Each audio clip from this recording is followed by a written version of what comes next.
everyone, welcome to Red Snapper. My name's MJ and this is a very exciting video because we have got a fresh batch of data mines and card teasers to look at.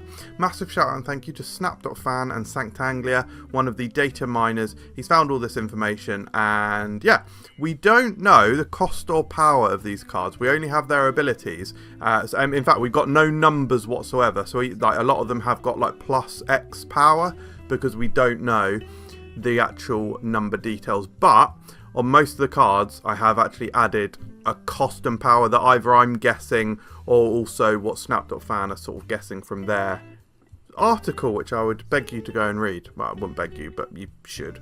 Anyway, right, so the first card, this is presumably the Season Pass card. It is a Captain America Brave New World season, tying into that movie, so it makes sense that the Season Pass card would be the main character of the film, which is Captain America Sam Wilson. So we're getting a new version of Sam Wilson. Absolutely love this. Really looking forward to seeing the artwork, because actually I already used the Captain America Sam Wilson variant for my Falcon, so I think that's sick.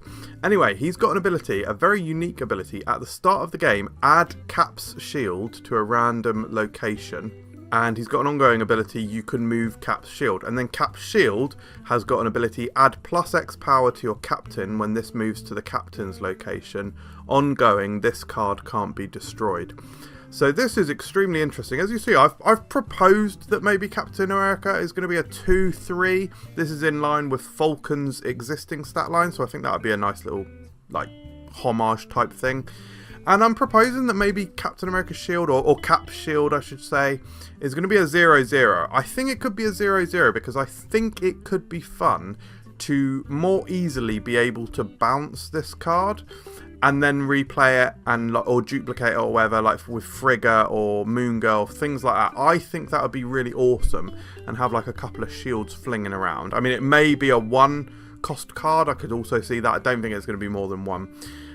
And yes, this is extremely cool. This sounds like it's creating a new captain archetype because presumably the Captain America shield ability here, all it says is to your captain when this moves to the captain's location. So I think it would work with Captain America, the original one that we got in the game, obviously this brand new Sam Wilson one, maybe Captain Marvel, other captains that they might release in future, which could include Captain Britain and Peggy Carter, absolute joke, Peggy Carter. So this is extremely cool. I really like it. The reason I'm proposing also that these are 2-3 is because I think you want the card down, especially as a season pass card, you want the card down early enough that you can get it to interact and work with the shield. And if it's a 2-cost card, you can only then do that from turn 3.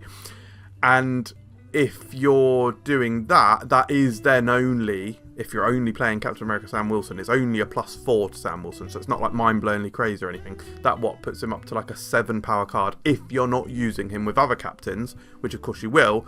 But even just that is like a 2-7, which is like not even Athena level. So I think that would be totally fine. And yeah, very exciting. I think this is an epic card. Whatever the costs and powers turn out to be. Oh, by the way, and for the record, I presume, sorry, that is me making such a wild assumption on Captain America's shield card as well.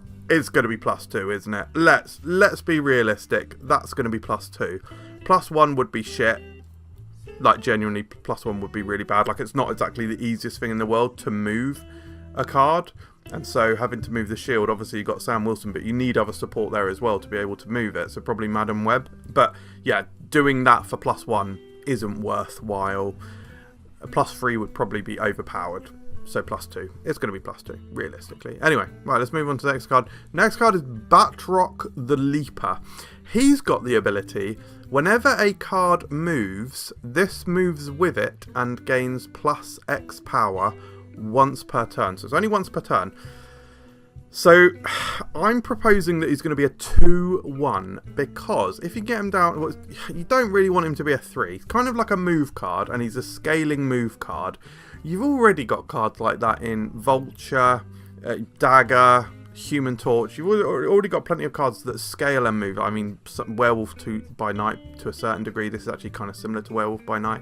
So I think he'll be cheaper. I do think it'll be 2-1, but if this +X power, I think if I were a gambling man, I reckon that's probably +2 power as well. Similar thought profile to our previous card that we were looking at. I think +1 wouldn't be strong enough unless you boost up this guy's base power, which I could see. And maybe he will be just a +1. Maybe he'll be a 2-3 +1. And I think +3 would be too strong.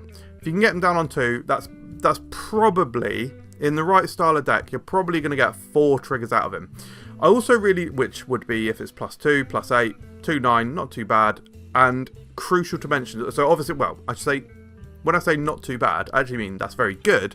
The downside of him is that you slightly lack the agency of that final move, because you are moving stuff. You're either moving your own cards or your opponent's cards, because this would work in the awesome anti-move disruption style deck with Scream and stuff. So I like that as well.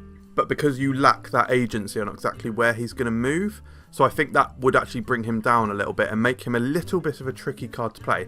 Not too dissimilar from Werewolf by Night once again. So yeah, +2 makes sense to me, but I think we'll have this low base power. And it is only once per turn, so it's kind of capped. Yeah, very interesting, cool card, excited to try him out. I would probably try and get this card because I love my move disruption, I love my Craven and stuff. I think they'll probably be best friends, won't they? Okay, moving on to, this is Cobra. Cobra's ability is you can only play this where your opponent has 1 card, and Snap.Fan in the article, they suggested that this would be a similar stuff. Well, they don't know, we don't know the numbers, right? But their guess is that this is going to be a similar card to Cull Obsidian. Cull Obsidian, Crossbones, these cards which are 4/10s, which have got downsides or restrictions and all that, and I think that makes perfect sense. That makes sense to me. I could see him being almost on the, possibly on the, like the Maximus side, maybe like a 2/6, something like that. Possibly, but that might be too good in the early game. So I like Snap.Fan's suggestion here that will be a bigger card. Yeah, nothing too interesting in my opinion. I think he seems cool. Moving on to Diamondback. This is another member of the Serpent Society. I didn't actually mention that in the previous slide. These are Serpent Society cards. Diamondback has the ability, opponent's cards at this location that lose power lose an additional -X power. First and foremost, that -X power is going to be 1. Like, right? Realistically, that -X power is going to be 1.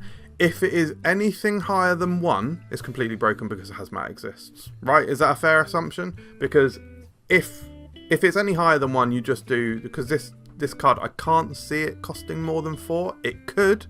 Maybe it could be a 5 or 6 cost card, we don't know, but I can't necessarily see it. I think it's more of a support card, isn't it? And so if it was more than 2, it makes Hazmat like a 2/10 basically, because you're minusing 8 from a full location. I just don't think that's the case. I think it's going to be -1, which is pretty cool. I've suggested maybe a 3/4 stat line to match one of her fellow Serpent Society members in Viper. I think Viper's in the Serpent Society anyway. She obviously has the name of a snake. No, she definitely is. Probably. Yeah, but very cool card. Do you know what? If this helps Spider-Woman out, I'll be all for it. So yeah, interested to see it. Also really interested to see the artwork because yeah, pink's one of my favourite colours, and Diamondback's just got a really cool design and a really cool name as well. Right, moving on to Joaquin. Listen, apologies if I'm pronouncing this wrong. I'm pretty sure it's Joaquin, right? Because like Joaquin Phoenix, isn't it? Like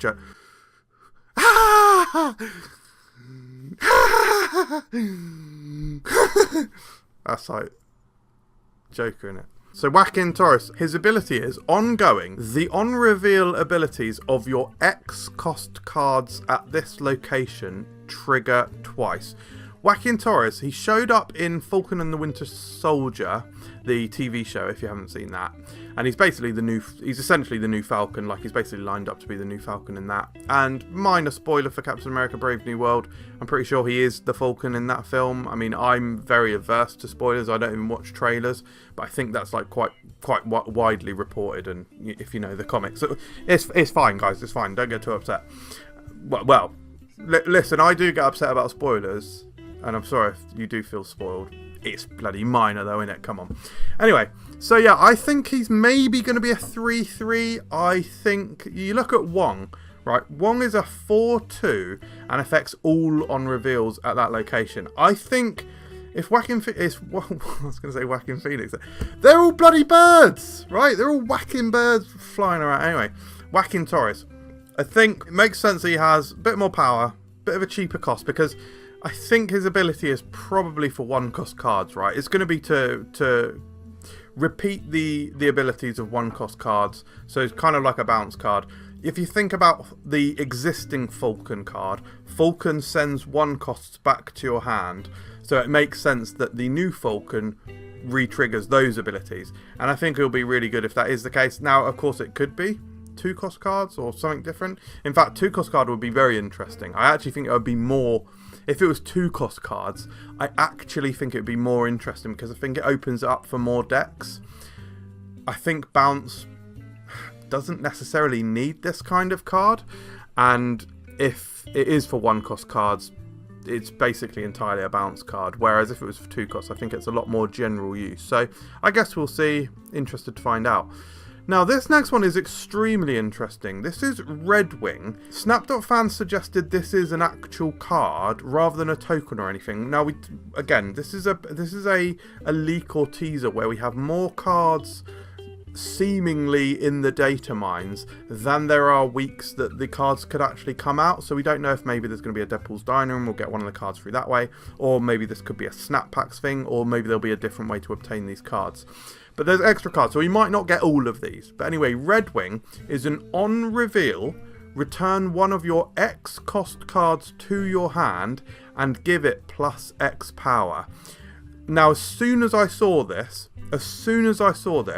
I had the same thought that Snap.Fan did when I read their article. So when you actually read their article, they basically suggest maybe it's a 0-cost card. That is 100% what I thought as well. If you think about it, the current bounce cards that we got Toxin. He's a 2-cost card, sends everything back and gains power himself. We've got Falcon, sends all 1-cost cards back. We have got Beast, sends everything back and gets cost reduction. These are all pretty cheap cards, 2 and 3-costed cards. So bounce itself is not actually that expensive of an ability. So if you think about just bouncing 1 card, it's targeted only to the cost, and it's only 1. So presumably if you've got multiple cards of the same cost, whatever cost this ends up being, presumably it will just pick one at random. And so that's why I think he's going to be a 0 card. I also think that it definitely would be second dinner's desire, because it would be my desire if I owned this card game and I was creating cards for it.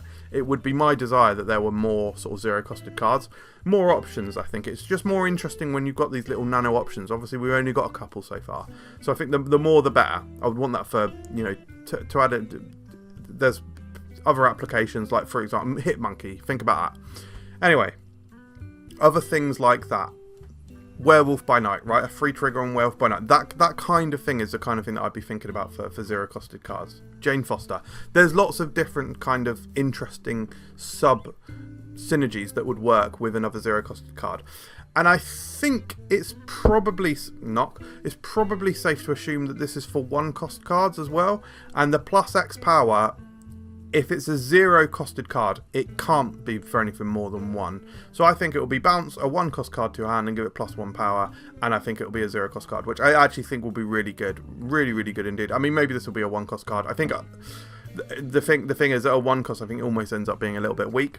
But I will say, as a 0-costed card, it also makes it a bit tricky on your final turn, because it's not this extra 1 power that you can just play for free somewhere, because potentially it's going to sling one of your 1-cost cards back into your hand. So there's these considerations around it. But Redwing, I think, could be really cool and really interesting.